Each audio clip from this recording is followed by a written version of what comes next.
Hello student, हम पढ़ रहे हैं आपका विद्युत सप्लाई सिस्टम तथा मोटर्स चैप्टर नंबर 3। सब्जेक्ट है आपका energy conservation for electrical second year.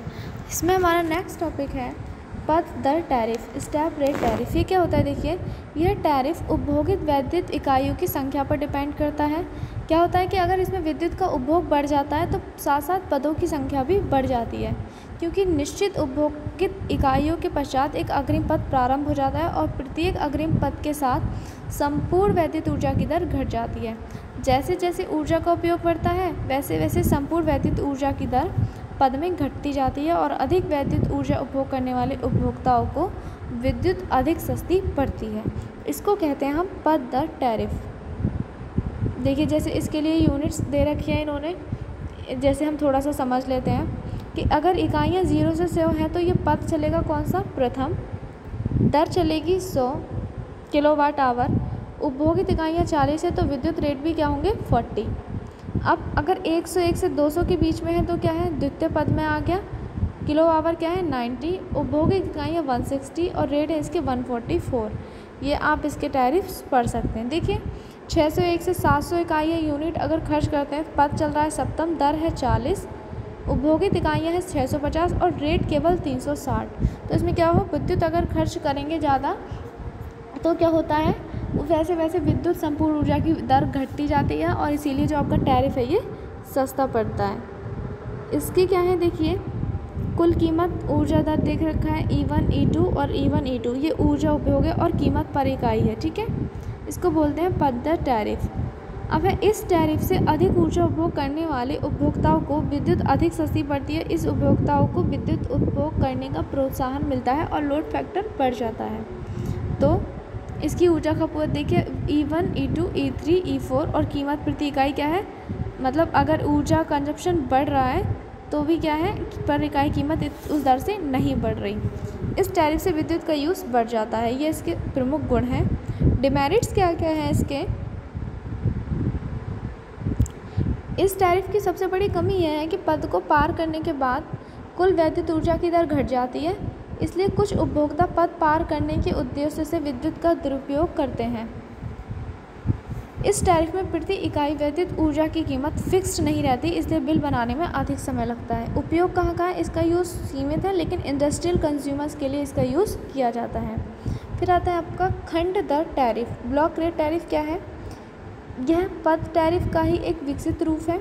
यह पद दर टैरिफ के समान उपभोगित वैद्युत इकाइयों पर निर्भर करता है। अंतर केवल इतना है कि पद दर टैरिफ में अग्रिम पद क्रमों में संपूर्ण वैद्युत ऊर्जा की दर घट जाती है, जबकि खंड दर टैरिफ में अग्रिम खंड क्रमों में वैद्युत ऊर्जा की दर घटती रहती है। उदाहरण के लिए, ऊर्जा की 250 वैद्युत इकाइयों का टैरिफ निम्न प्रकार से इन्होंने दिया है।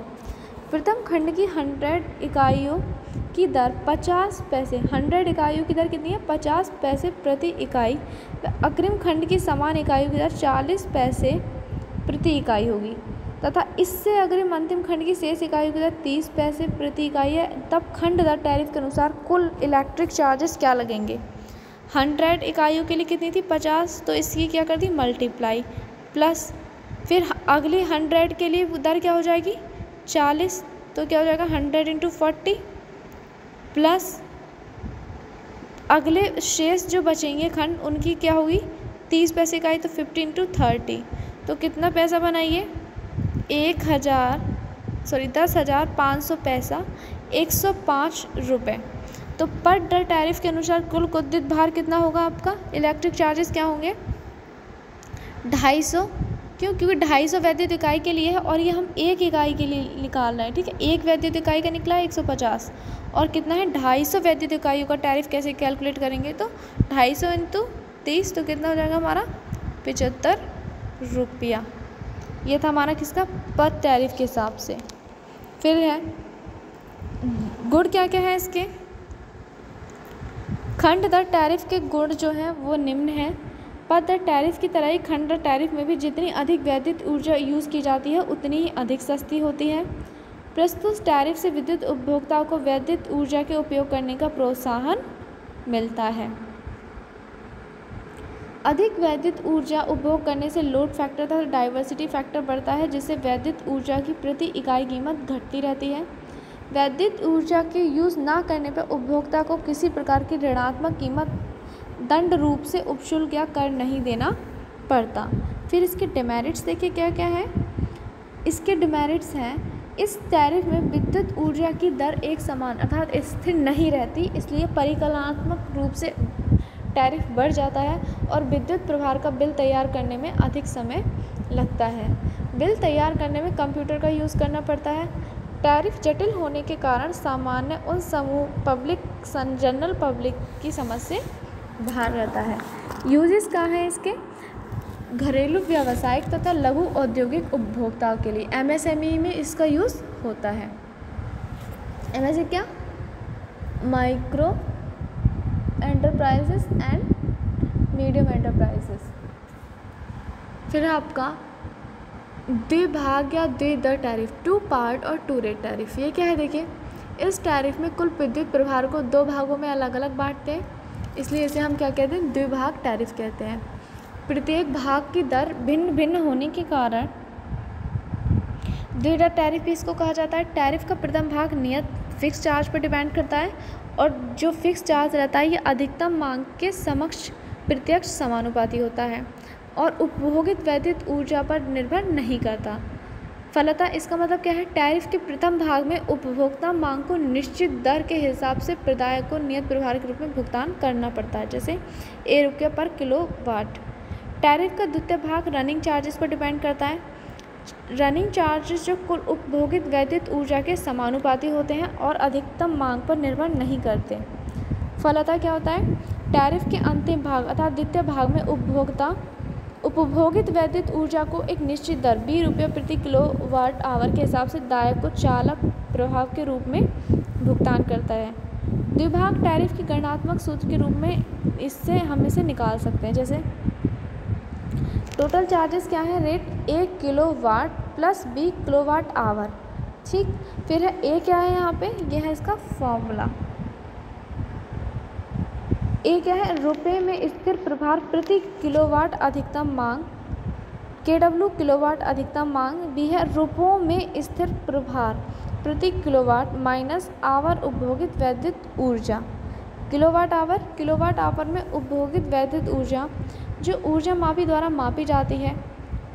नोट्स क्या है देखिए, इसमें एक नोट करने वाली बात कि उच्चतम मांग तथा उपभोगित ऊर्जा की दरों ए तथा बी को एक दर टैरिफ या पद दर टैरिफ अथवा खंड दर टैरिफ के आधार पर एक समान, स्थिर या क्रमिक परिवर्तनीय पर निर्धारित किया जाता है।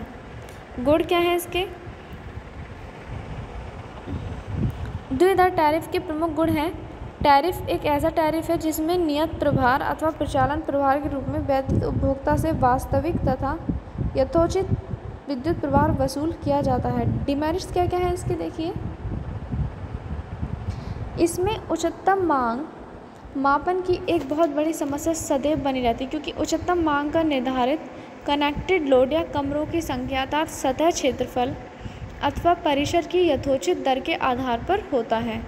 इसमें उद्योग बंद होने पर भी उपभोक्ता को व्यर्थ में ही नियत प्रभार के रूप में विद्युत प्रभार का भुगतान करना पड़ेगा। जो 1 किलोवाट पड़ा था ना आपने, वो इसमें प्रभार पता था, बिल तैयार करने में समय अधिक लगता है। एप्लीकेशंस देखिए क्या क्या है इसके। इसका यूज़ मध्यम श्रेणी के औद्योगिक उपभोक्ताओं के लिए होता है, मीडियम एंटरप्राइजेस। फिर आता है आपका क्या, मैक्सिमम डिमांड टैरिफ। ये टैरिफ क्या होता है? द्विदर टैरिफ का एक सरलतम रूप है। इसमें उपभोक्ता के परिसर में जो प्रतिस्थापित अधिकतम मांग मापी द्वारा उपभोक्ता की अधिकतम मांग का मान ज्ञात करते हैं कि कितनी मांग है उपभोक्ता को, और इस प्रकार इसमें द्विभाग टैरिफ की तरह अधिकतम मांग के कारण परेशानी का सामना नहीं करना पड़ता। सूत्र क्या रहेगा इसका देखिए, सेम ही है। Total charges rate 1 kilowatt plus 20 kilowatt hour. गुण क्या है इसके? यह टैरिफ द्विभाग टैरिफ का एक संशोधित रूप है, इसलिए गुण एवं दोष तथा अनुप्रयोग द्विभाग टैरिफ की तरह ही है। इसमें एक अच्छाई है जो द्विभाग टैरिफ में नहीं है। अधिकतम मांग को एक अधिकतम मांग मापी द्वारा ज्ञात किया जाता है, इसलिए प्रदायक तथा उपभोक्ता में आपसी संबंध अच्छे बने रहते हैं। दोष क्या क्या है? यह द्विभाग टैरिफ की प्रथम कमी दूर हो जाती है, परंतु उपभोक्ता के प्रेमिसेस में प्रतिस्थापित अधिकतम मांग मापी की कीमत का व्यय बढ़ जाता है। इसके अलावा अन्य सब कमियाँ द्विभाग या द्विदर टैरिफ के समान ही इसकी रहती हैं। Thank you class. Next class में हम पढ़ेंगे आपका पावर फैक्टर टैरिफ। आज के लिए इतना ही।